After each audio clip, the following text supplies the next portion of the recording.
Почитувани гледачи на ОТВ, добре дојдовте во уште едно издание на Отворени муавети. Денес разговараме за општински проблеми, за проблемите на бизнис секторот во општина Прилеп, па померодавна личност од претседателот на регионалната стопанска комора тешко и дека има, и со нас е Никола Мариновски. Добре ни дојде. Добре ве најдов. Прво ти се заблагодарам што ја прифати поканава без многу размислување. Дали ќе дојдеш, ќе дојдам. Ретко се случува во последниве година дена откако работиме, особено со луѓе кои што носат јавни функции. Ти си советник во Советот на општина Прилеп, значи ќе тргнеме од тука, од таа функција како советник, па после одиме во бизнис муаветите. Сакав да те прашам, Советот како тело кое што ги носи одлуките во општина Прилеп и во секоја општина како што го редена нашава држава, би требало да е контролен механизам на градоначалникот кој што извршната власт во градот. Дали Советот во општина Прилеп реално си врши улогата на контролен механизам? Како го оценуваш ти, затоа што веќе сте при крај на овој мандат? Јас ќе го кажам моето искрено мислење. Точно е, Советот е составен со поедноставни зборови, Советот се представници на граѓаните. И по законските норми кои ги има во државата, Советот треба да ја контролира работата на градоначалникот. Или претежно треба да го контролира оној дел во делот на финансиското работење и како градоначалникот и колку ќе може да троши, приходува и така натаму. Она што можеби е хендикеп во делот на Советот е што, пример, мнозинството во Советот го има една политичка партија или една коалиција и секогаш претежно може да биде стои на страната на градоначалникот, и тоа во неколку состави наназад, и во тој дел фактички одредено мало мнозинство. Јас низ едни седници во бројки тоа го представив. Значи во овој момент и покрај тоа што имаме ние мнозинство, према освоените гласови 47% фактички од представниците на граѓаните одлучуваат за останатите 53. Така, значи советничката група која што го формира фактичкото мнозинство е 47%, а опозицијава, затоа што е растепкана и не е заедно, фактички има 53%. Да. Па од една страна тоа би било и добро, затоа што може би не се пресликува во мандати, но сепак бројот на гласови го дава легитимитетот на опозицијата да биде пожестока, да биде повеќе на страната на граѓаните и да реално се застапи за човекот кој ќе го гласал. Тоа е точно, ама према она како што ми го поставивте прашањето, треба, значи, овие работи наместо во некој дел партијата може да му уништи работата или креативноста на градоначалникот, доколку мнозинството доаѓа од доколку една политичка партија е во, да речем, во мнозинство во Советот. Добро би било секогаш да има таа политичка партија да соработува со опозицијата, да зема предлози, да добива предлози и така натаму, односно апсолутното мнозинство на една политичка партија не е баш паметна работа, или праксата, барем за општина Прилеп, покажува дека во таква ситуација може да се случи мајоризација, односно од страна на една политичка партија да биде диктиран целокупниот живот, да речеме, или тек настани. Е сега, ако разговараме дека големото мнозинство или контролата од една партија е дефинитивно не само за Прилеп, како што рече, воопшто во светски рамки, кога правиме муабет за демократски процеси, за демократизација, Колку е успешна борбата внатре меѓу пред се борбата на опозицијата да наметне своји ставови. Во овие 3 години кои што си ти затоа што си во опозиција. Да. Те прашам колку успевате да добрите до мнозинството, да наметните ваши решенија или барем да ги подобрите нивните со кои што не се согласувате. Еве видите, вака едноставно како бројка или како податок би ви дал дека во последните 3 години, освен само за еден општествен проект, тоа е рециклирањето на шишиња, до денес немаме ниту еден амандман на буџет добиено како опозиција.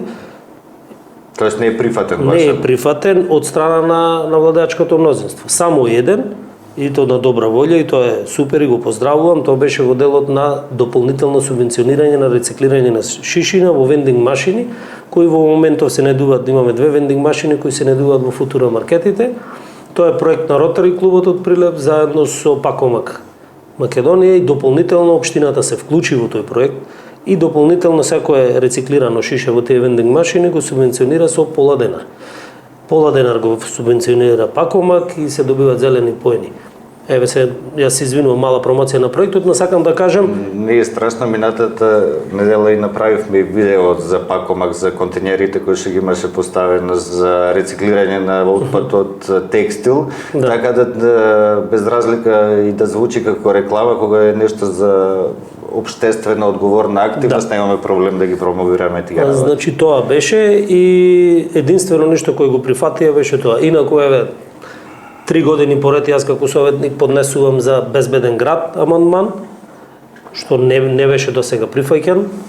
За жал не беше прифатен и на при изгласувањето на последниот буџет и на претходни ребаланси на буџети, но сепак по апелите на началникот на командирот на локалната полиција донесовме како совет заклучок дека треба да одиме во тој правец и јас искрено се надевам со наредниот ребаланс дека веќе ќе се насочуваме кон обезбедување на средства како општина за да поставиме видеонадзор барем над поголемите магистрали во градот и исто така на јавните институции, односно најпрвин да се опфатат општинските училишта. Така, ако веќе си поднесол амандмани на темава, според тебе колку Прилеп е безбеден?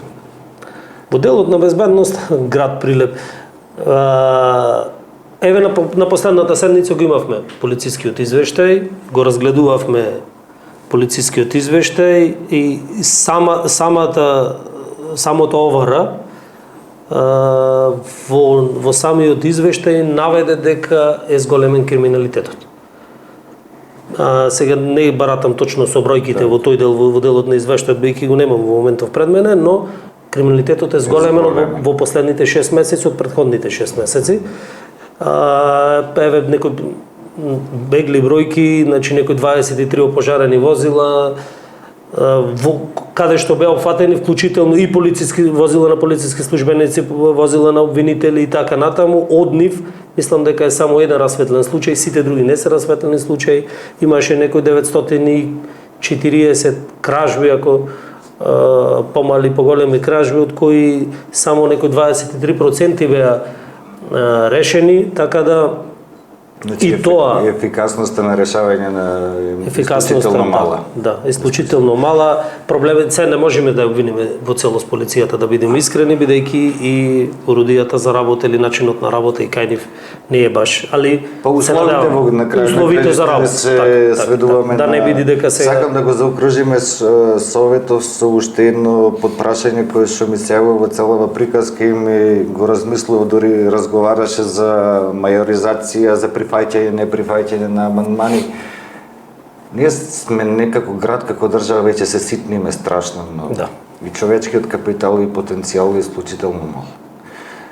Мислам дека соработката меѓу политичките партии е нужна веќе. Не правиме муабет дали имате волја или немате волја. За да се подобри ова и да се тргне од некаква точка нула, да се оди нагоре, морате. И ова го зборувам на сите и на представниците на позицијата. Еве со тебе прво интервју со представник на опозицијата. едноставно не можеме да се дозволиме да се делиме повеќе. Дали се согласуваш со? Не е повеќе констатација теза отколку се прашање. согласувам со твојата констатација. Јас на оваа тема многу пати и во мојата политичка партија и со политички чинители имам разговарано. И еве пак, јас конкретно преку примери обично ги сакам фактите. Ниту едната, ниту другата, ниту било која политичка партија, освен ако не се сродни, не се покануваат, како порано јас барам се сеќавам, да се покануваат на меѓусебни како да кажем, општински изборни конференции. Обично имаше порано една джентлменска политика каде што ќе се поканат и опозицијата и позицијата, небитно дали се власт или опозиција, ќе се поканат едни со други политичките ривали да присуствуваат на нивната во оној свечен дел на каде што е отварањето, благодарност и така натаму. И таа политичка култура е во целост. Јас нема па не би сакал да точно од прилика се знае кога, во кој период. Полека, еве јас и ти сме генерација од прилика, веќе во тие години, во 40-ти би требало да се носителите на главните функции во една држава, што значи некоја генерација пред нас, нашата генерација ли ја изгуби таа култура, можеби е за поголема дебата некоја, ама како го чувствуваш ти тоа? Можеби некогаш пак во оној дел се пак околу генерацијскиот дел, јас мислам дека барем еве кај нас во бизнисот праксата вели дека мудрите решенија треба да ги носат луѓе со бели коси, а да ги спроведуваат млади луѓе. Зошто? Затоа што силата, енергијата е кај младите, но сепак мудроста ја носат повозрастните. И сметам дека треба една симбиоза веќе нужно, насушно е да се направи една симбиоза помеѓу искуството и помладите генерации, бидејќи младите генерации сакаат да грабат напред, имаат енергија, но го немаат доволното искуство. И затоа сметам, ние сме во некои средни години, имаме одредено искуство, но сепак од повозрастните секогаш може да се учи. Секогаш може да се учи и ако сакате и од тие оние кадри, ајде ние многу пати ги викаме едуцирани во поранешна Југославија, ако забележите во сите оние институции каде што по некој таков ќе најдете, се уште можеби да мириса на некој ред. Сето другото е веќе динамика, брзина, стандард, што е многу важно, одреден стандард да се почитува. Да. Ајде да се префрлиме на комисијата во која што членуваш, тоа е комисијата за урбанизам. И овдека сум запишал многу елементарна работа која што сите се студираме секој ден, а тоа е дека Прилеп има огромен проблем со паркинг просторот. Лоши решенија, нефункционални катни гаражи, недоволни паркинг места и кој ќе го спои сето тоа со прилепската или македонската сообраќајна култура, идеме до хаос. Еве, како член на таа комисија, како да го решиме овој проблем? Еве, да тргнеме од Прилеп, од дворот наш да се тргнува. И двете политички партии во предизборната кампања, колку што се сеќавам, имаа дадени предлози за одредени катни гаражи, метални гаражи, привремени гаражи и така натаму. Една е во моментов во тек на реализација, за жал на истекот на нашиот мандат и се уште не е пуштена во употреба. Таа е за познатиот Драгстор Игор. Тоа не е катна гаража, тоа е монтажна гаража, но сепак е некакво привремено решение. Онаа катна гаража која кај пазарот што се направи не се ни пушти во употреба. Причините, да бидам искрен, не ми се познати, само знам дека нешто се работи во врска со технички приеми и така натаму и таа остана затворена.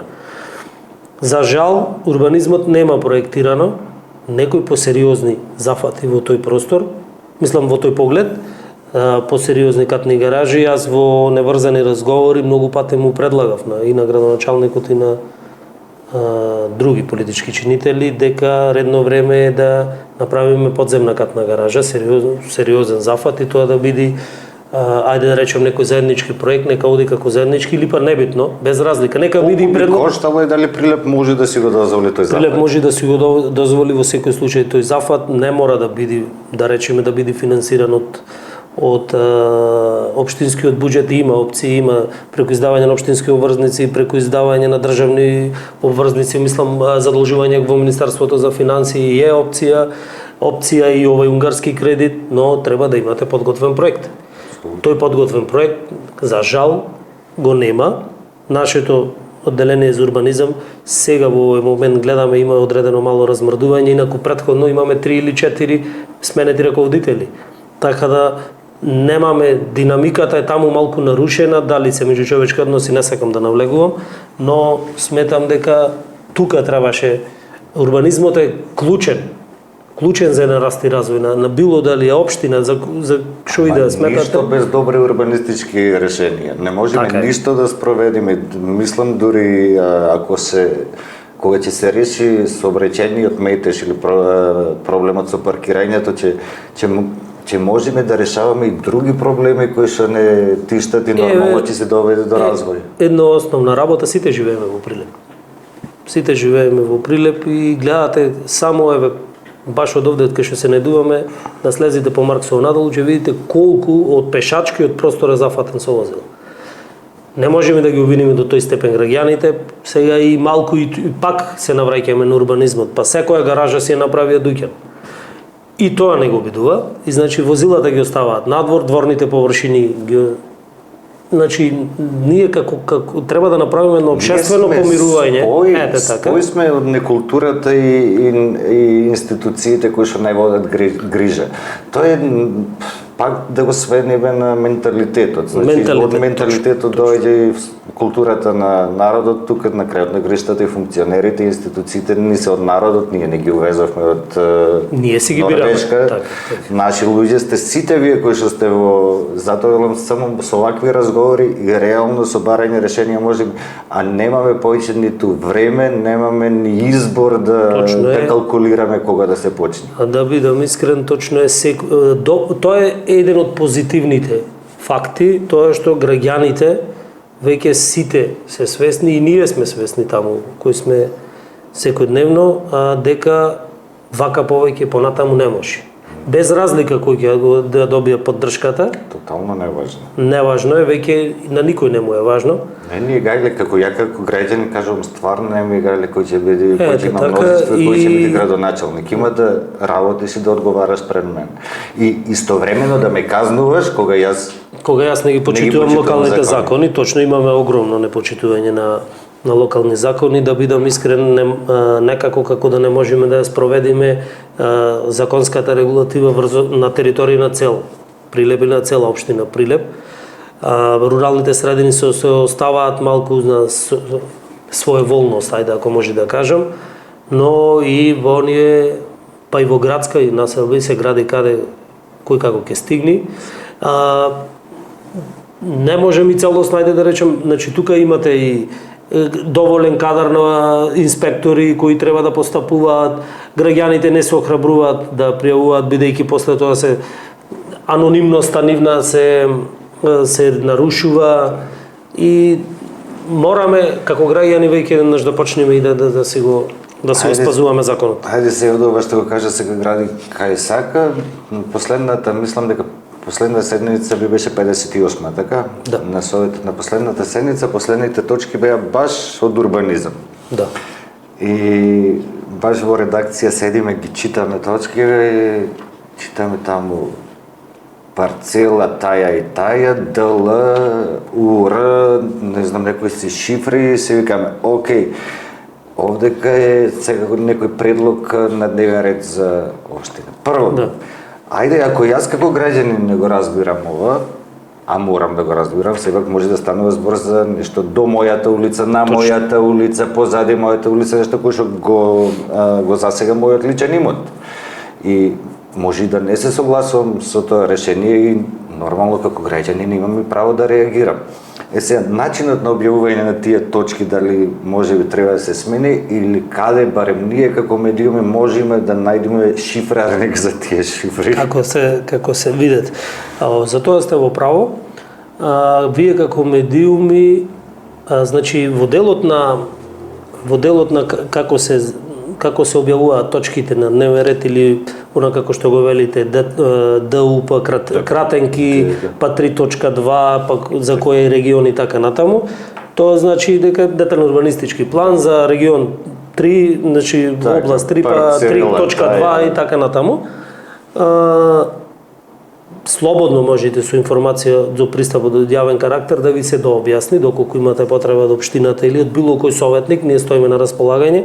Ние сме јавно објавени на веб страната на општина Прилеп и таму секој советник од која комисија членува можете слободно да ни се обратите. Ние сме должни како советници да ви излеземе пред и да ви даеме комплетно сите информации во врска која настанува. За што станува збор. Но се согласувам целосно во делот на образложението, бидејќи сите тие детални урбанистички планови, сите овие работи треба да бидат објавени на гласната табла на општина Прилеп. Во делот на образложението би требало, и според мене, имам неколку пати реагирано, да бидат наведени и улиците кои се опфатени, бидејќи само граничните улици се споменуваат за тој детален урбанистички план што е во на разгледување или за кој се носи уредување. Так. Но не се наведени внатрешните улици. И тука некој граѓанин можеби нема да знае да го прочита, но кога ќе ги наведите вие таксативно се носи детален урбанистички план за овие улици И детално за која улица. за кои улици, тогаш граѓаните ќе бидат посвесни за што се случува. Можеби ова пракса му е за да не на, да речем, уназад сите општински власти. Можеш да ми се обврзиш дека уште еднаш ќе го повараш тоа детално да го имаме од службите. Нема никаков проблем, да. Готово, тука те држиме за збор. Поред. И од последната седница исто така иде следното прашање, тоа е локалниот совет за превенција, да сега ново тело во општина Прилеп и дали само уште една маска за некакво работење или реална потреба на која треба сите како заедница да се фокусираме за побезбеден Прилеп, па се враќаме на безбедно. Значи, да, на последната седница баш ја зедов и одлуката, ја донесовме оваа одлука за формирање на советодавно тело, на совет за превенција. Тоа е едно советодавно тело во кое ќе членуваат повеќе органи и тела. Зошто се вклучени сите членови на советот, бидејќи ние сме на самиот крај на мандатот и можеби некои од сегашните советници би биле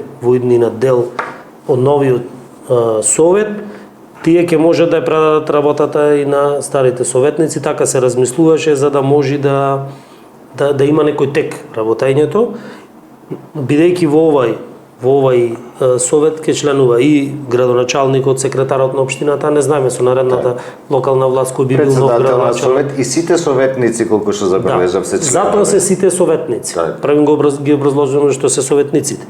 Бидејќи може да се смени градоначалникот, може да се смени секретарот на општината, но можеби некој од советниците од постоечкиот состав од овие 27 да ги има повторно. Праксата кажува дека неколку души, 4-5 обично се зборувам од сите 27 повторно се најдуваат на листа, оние поактивните. Мислам се вклучени во новиот совет, така да ја имаме полициската станица и тие сите заедно како советодавно тело, значи командирот, раководителот на секторот за одделението за внатрешни работи, не е сектор во Прилеп, одделението за внатрешни работи, сите тие се дел од овој совет и да се разговара како до побезбеден град. Сега тоа тело е формирано, немаме одржано никаква седница, немаме уште покана. Вчера ја добивме одлуката дека е официјално објавена и така натаму. Кој ги закажува седниците? Градоначалникот. Да, градоначалникот. И сметам дека ќе има ефект. Ќе има ефект, верувам дека добро е тоа што советниците се вклучени, бидејќи тие пак ќе го пренесуваат гласот на народот внатре во тој совет, во таа комисија, тело или како да го наречеме. Ајде завршиме тука со општинарски работи, да одиме од каде што влегуваш во општината и каде што треба на крајот на криштата и најмногу да придонесеш за овој град. Како председател на регионалната стопанска комора, колку како град имаме услови за развој на бизнисот? Пред се човечки потенцијали, а после се тоа што го правихме уназад инфраструктура, па и закони. Вака. Во делот на човечкиот потенцијал на сите ни е јасно. Човечкиот потенцијал од ден на ден го губиме и го нема. Причините ги знаеме горе-долу сите и сите сме дел од овој резултат. не можеме да се изјавиме. Дали тоа ќе биде работодавачи, дали ќе бидат политичари, дали ќе бидат самите граѓани, буквално сите сме дел или ова е резултатот на нашето однесување на назад последниве 30 години. Нема да конкретизирам дали политичарите се криви, дали бизнисмените се криви или законите, но сепак луѓето најдобриот сигнал секој го праќа народот. Народот ви дава сигнал дека сите претеравте. И честно и поштено е да се призна и да се каже. Дали ја стигнавме точката на пресвртница која што никој не сме да ја игнорира? Сите чинители се свесни. Но понекогаш јас лично, барем како Никола, бидејќи и моите деца се овдека, сметам дека можеби не последниот воздух, последниот вагон е овај, кај што треба дополнително да се освестиме и да влеземе со решение и со мерки. Бидејќи сега она што наеднаш ни се случува, економијата не може да го издржи на овој принцип или не го познава, ајде, како да го кажам. Например, ќе кажам, да, цените тешки се, мислам се за големи цените, животот е се потежок и потежок, поскап, за кој не се виновни граѓаните, од една страна. Од друга страна, власта со инстант решение и со политички решенија зголемува дали се тоа плати, придонеси давачки, го оптератува дополнително бизнис секторот и на тој принцип се намалува маргината или издржливоста на компаниите. Ефектите ги гледаме. Јасно се. Имаме отпуштање во една компанија, 500 вработени, најавени и во иднина ќе се случат. Имаме податок дека во Кавадарци исто така поголема компанија некаде околу 800 вработени ги пушта. Имаме затворена комплетна фабрика на текстилни компании, имаме две затворени целосно, една сега беше брзо, односно ние велиме затворени бидејќи да речеме од 100 вработени дошле до 10, така да тоа ви е горе-долу некој администрацијата на крај 10. Тоа ви е некој начин затворање, други имат целосно затворено, ги продадоа и погоните. Тоа значи дека притисокот, значи светските пазари и она што се случува кај нас едно со друго не одат. И се потешко и потешко ги следиме. И ќе ни биде потешко. Пак не можеме да ги обвиниме граѓаните заради тоа што реално секојдневието кај нив се натежнува и отежнува.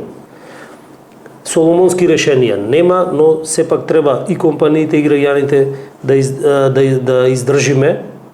Сметам дека во некој нареден период можеби ќе се надзрат некои решенија, но како што гледате динамиката, јас редовно се заради бизнисот ги следам и светските берзи, секоја реакција на американската администрација веднаш се рефлектира. Секоја реакција на разгорување на конфликтите на Блискиот Исток и во Украина, исто имаме реакција во бизнисот. Ние зачекавме овие турбуленции во светот, ги зачекавме најверојатно воопшто неподготвени. Па, можем да кажем дека бевме максимално релаксирани. Не очекувавме дека може до овој степен да се случи во 21 век. Се преценивме дека сме премногу интелигентни, дека нема ова вака да оди, нема шанси, ама нешто праксата друго нешто покажа. Ама очигледно кога некој најавува некакви мерки кои што се тотално непопуларни, дури и за конкретно зборуваме за американската администрација, последните мерки кои што ги носи, те се комплетно непопуларни дури ни за Америка, дури ни за нив само, решиле да ги прават, да експериментираат. На крајот на криштата тие кои што ги носат таму одлуките не се засегнати многу, мада и врз нив се рефлектира и да се надеваме дека ќе има некоја нормализација во догледно време, што не значи дека ќе биде. Па јас она што го видов, например, на американската берза или баш и утринава читав, околу 200 милиарди долари берзите, веќе американските компании изгубија на берзата само во њујоршката берзка. Сметам дека секоја администрација или ајде оваа администрација американска тоа го работи под плаштот дека правиме добро за нашите. Ама резултативе не Има легитимно право, на резултатите не можеме сега да ги видиме. Резултатите сега во овој момент се трговска војна, секој за себе, некој себичен пристап имат. Во смисла на ние си гледаме само за нас, не гледаме за сите вие останати, или пак ајде да кажем, ако светот се трудеше да се направи на глобализација и да се поврзи, и со оние сите интернети, патување, олеснувања, авионски линии, сите тие работи, ние сите гледавме да се исконектираме помеѓу себе, сега наеднаш имаме ситуација, креваме ѕидови и граници и секој гледа за себе. Како економист, јас сум лаик, воопшто не разбирам економија, но би те прашал, кој е логичното размислување, дури и да си како што се најмоćната економија во светот, околу 340 милиони нација. Дури да си тако, ако на цел свет му стане лошо од твоите одлуки, која е логиката тебе да ти е подобро? Американската администрација или американците се, видете, тие водат едни најдобрите универзитети се таму. Тие експерти имат за многу работи, но сега... Ама експертиве кои што ги барем, колку што ги читам, не се баш на страната на овие одлуки. Па добро, сега имате таму секогаш имате и за и против, и тие секогаш си имат безбедната варијанта, и во оваа ситуација викат, ви реков, еве гледате дека е добро, и после тоа ги вадат оние кои река, еве ви кажавме дека овака ќе биде. Имаат право да го прават, сепак се работи за нив, дали ќе биде за нив лошо. Тие само просто тоа го велат. Реципроцитет.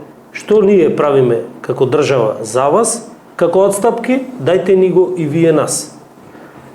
Еве за жал, например, сега Македонија малку настрада со овие царини од 33%. Ако вие не го правите, нас не воведа 33% царини. Да, ама тоа е математичка грешка и мислам дека ќе се исправи, бидејќи Видиш дека е грешка? Да, грешка е зошто? Јас сум убеден дека е грешка.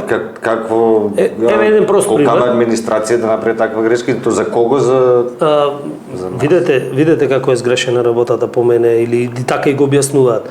Например, имаме производство на автобуси, или фабриката Ванхол, например, извезува автобуси и во Америка. Так. Сега, производството е во Македонија, но тие одат преку Белгија. Ајде ние поедноставно да кажеме, фактурата е доставува Белгија, но се произведува во Македонија. Американците ги имат ставено како македонски производ. А тој реално оди, ние си го испраќуваме како држава према Белгија, не го испраќуваме према Америка. И сега тоа водење на статистика, тие викат, добра, ај сега вие тогаш увезете во висина, да речеме, на цена од 10 автобуси, увезете производи од Америка. Ние велиме, што да увеземе, ние толку конкурентни производи немаме. Бидејќи кај нас Блискиот Исток, кој е далеко поконкурентен, ние блиску и можеме да набавуваме поевтини. Трговската размена е многу поедноставна.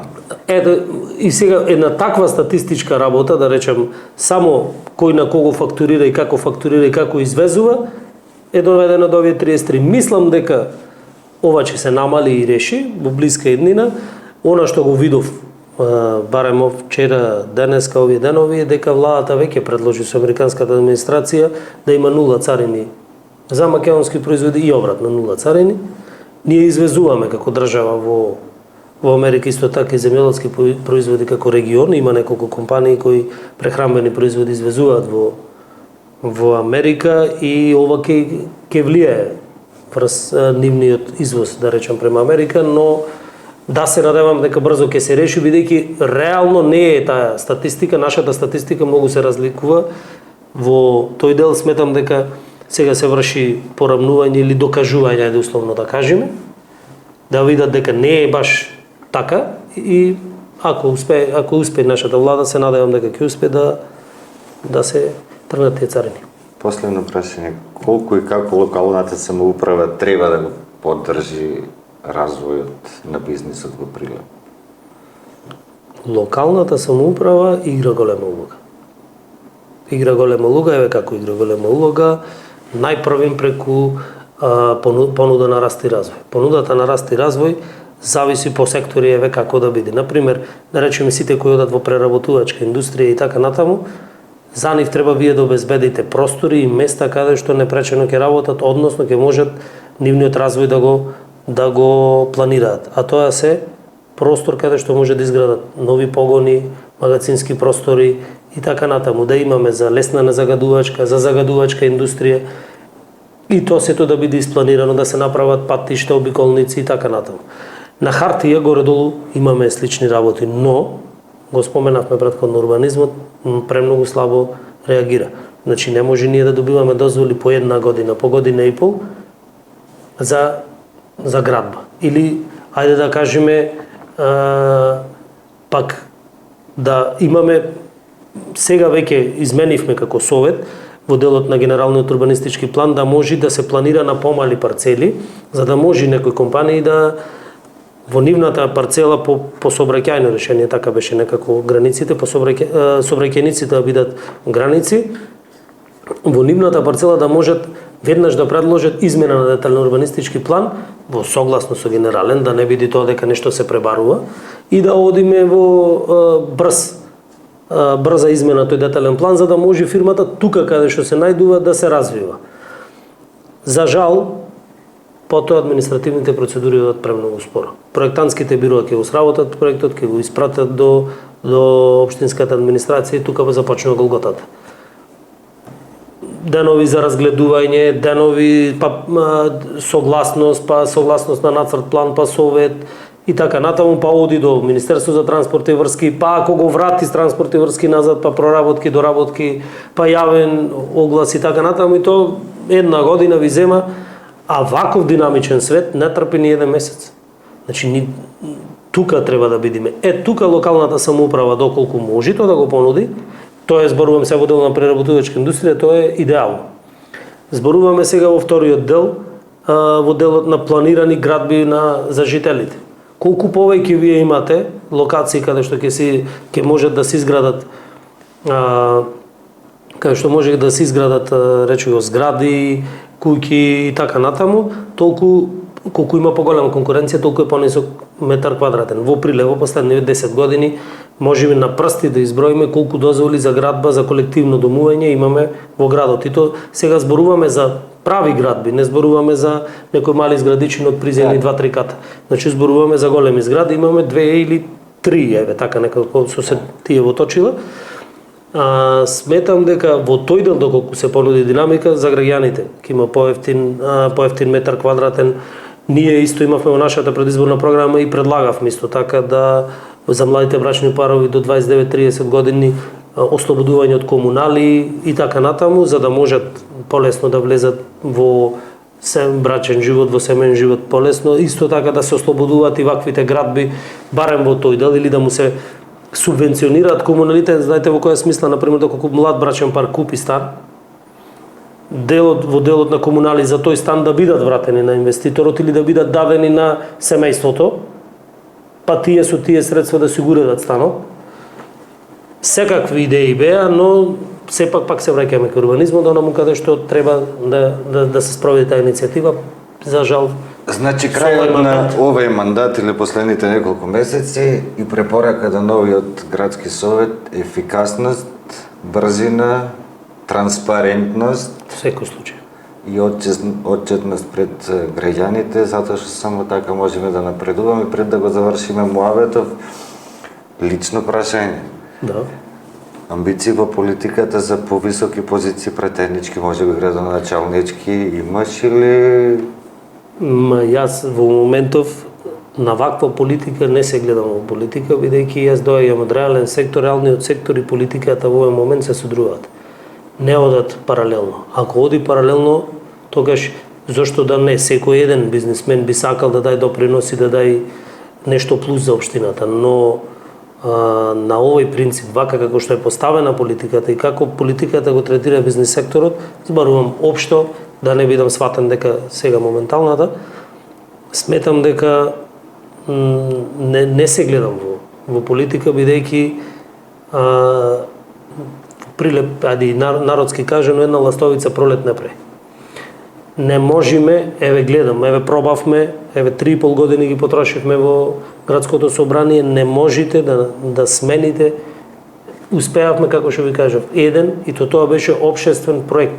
А за бизнис секторот, до душа ајде една работа успеавме да ја задржиме, ама тоа е друга прилика. Ама сепак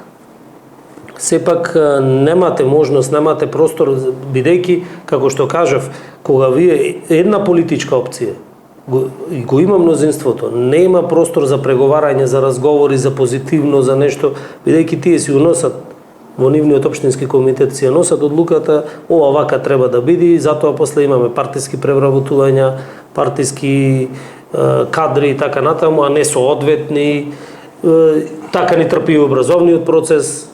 Знаеме дека уназад последните 20 години во општинските комитети се носат кој ќе биде наставник, кој ќе биде учител, професор, за жал тоа се деградира и нивната професија како наставници, професори. Дали треба да се извини сега за терапевта таму? Дали мислиш дека јас го застапувам дека со закон треба да се забрани наставници кои што работат во основно и во средно образование да имаат политичка припадност и активност? Јас сум порадикален по тоа прашање. Ако ме прашате лично мене, јас сум секој еден давател на услуги према граѓани, треба веднаш да му прекини политичката или партиската припадност. Вака ќе завршиме.